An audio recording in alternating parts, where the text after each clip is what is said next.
So what is oral history? Oral history means many different things to many different people. But academics have defined oral history since the late 1940s as a research method that asks eyewitnesses to talk about their lives and their own experiences in usually very extensive life history interviews or event-focused interviews.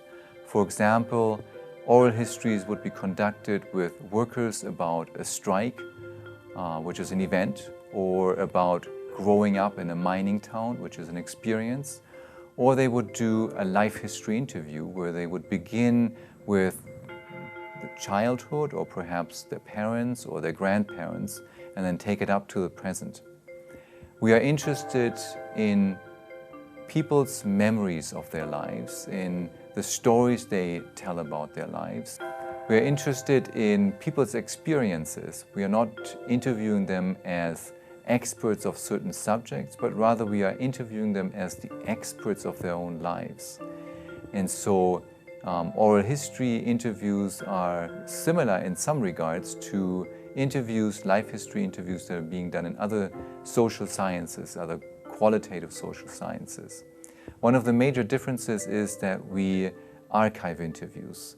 So we put a lot of emphasis on the audio quality of the interviews, which not only makes it easier to transcribe, but also makes these interviews into documents that can be used by filmmakers, by radio producers, by other researchers.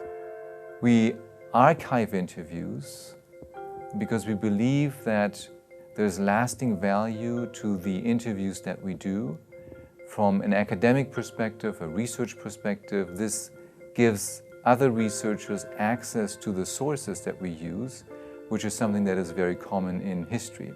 Other researchers are given the opportunity to listen to the interviews that we conduct to see if they agree or disagree with our own interpretations of these interviews. At the Oral History Center, we usually conduct life history interviews that develop over 2 phases. In the first phase, we simply ask people to tell their life history, and they can take as long as they wish. In some cases, they take half an hour. In other cases, they take 10 hours. And in the second phase, we then ask follow-up questions where we try to get at the social and historical context of their lives. We ask specific questions about childhood, about their grandparents and their families, about their work lives, about their family lives, and so on. So this is what oral history is. As a research method, it's very diverse. There are a great range of approaches to doing interviews. But one of the principles of interviews is that we want to get people's experiences and memories in the form of stories.